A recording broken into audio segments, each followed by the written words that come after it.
Tone with Karabo Kgoleng. And now, South African entrepreneur and CEO of Eurocom, Marco Broccardo, is preparing to summit the 7 highest peaks in the world. He's embarking on a grueling 3.5-year campaign to raise greater awareness of drug abuse and raising funds to start a world-class rehab center here in South Africa. Marco, welcome to Afternoon Talk. Thanks for having me, Karabo.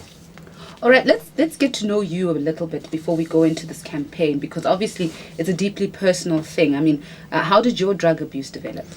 I think that, the majority of people that I've ever met, and I'm sure the people that you'll speak to, our drug abuse started relatively the same way. It starts with curiosity initially.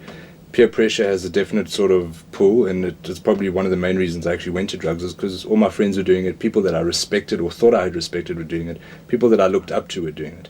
And I think, the curiosity part of it is that you want to try something out, and before you know it, you're stuck in this web of complete addiction, and it's a never-ending and a very dark cycle to be in. I went through many facilities or rehabilitation centers where I tried to find sort of help. And eventually in 1999, I was sent to a place called Nopert Christian Care Center. It's a place in the Karoo. And the day that my family finally said to me that enough was enough, and they gave me what you would call tough love, and they basically said to me they want nothing left to do with me, was the day that I think was probably one of the things that aided me in making the decision to change my life. But what sort of work did you have to do inside to break that addiction and that connection to the drugs? I think that, and it's great that you actually asked that, because a lot of people miss that. I mean, for me, recovery was very dependent on my faith. I wasn't a believer of anything up until I went to the rehabilitation center in Nopert, and it was a Christian-based program, and that was where sort of I got exposed to Christianity, and that was where I decided that, I can change, because not through my own strength, but through God's strength, and that's really where I found my power, and that's what's enabled me to be recovered. Sharing with us his story is CEO of Eurocom, Marco Broccardo, and he's going to show the rest of us as well that you can overcome anything in life. And he's planning to do that by climbing the 7 highest mountain peaks in the world over the next 3.5 years. They include, of course, how do I say this? Carsten's Pyramid. That's New Guinea. Yes. Mount Vinson in Antarctica. That's right. That's going to be cold. But it's cold at the top, eh? It's very cold at the top. Mount Elbrus in Europe. Kilimanjaro, right here in Africa. Denali, aka Mount McKinley in North America, Aconcagua. Yeah, Aconcagua in South America. And of course, the mighty Everest. That's right.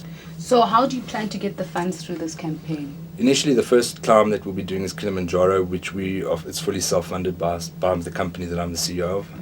So that's fully funded. The sad thing is, as you get to the bigger mountains, especially Everest, it requires huge funding. So, we are going to be, I'm also writing a book, which is basically about an autobiography of my own life, the struggles I've been through, and also the fact that, the mountains form a component of it, in the sense of, summiting the mountains. The working title is From Gutter Depths to Mountain Heights. And I aim to use the funds that we can generate from the book to sustain this initiative and to be able to fund it. But we welcome private or corporates to get involved where they can, if they see an opportunity, just to fund or sponsor some sort of the initiatives at whatever point. The reason why we chose sort of the 7 summits or the mountains is that the mountains are symbolic of the obstacles that we face in our own lives. Everybody, no matter whether you're a drug addict or whatever problems you have, you've got mountains to face and mountains to overcome. So the fact that we can literally summit these mountains is symbolic of the fact that any problem, any issue, any problem that you may be dealing with today is overcomable and achievable. So if people want to get in touch, how can they do that? Our website is going live tomorrow. It'll be called 7summitchallenge.co.za. Is it 7 numerical? Numerical 7, Summit Challenge. 7 Summit Challenge. .co.za. So there's a form on there, there's a contact us on there. All the details will be available. They can contact us. If there's anybody that is clean that wants to get involved in the projects, not for Kilimanjaro, we're a bit late for that, but for the future projects, they're more than welcome to leave their details online, and we'll look at each one case by case. Well, good luck. Thank you very much. And congratulations. Thanks for having me. Marco Broccardo, it was a pleasure having you on Afternoon Talk. It's 3 o'clock on SAFM. Let's get the latest news with Mudupi Makhalimele.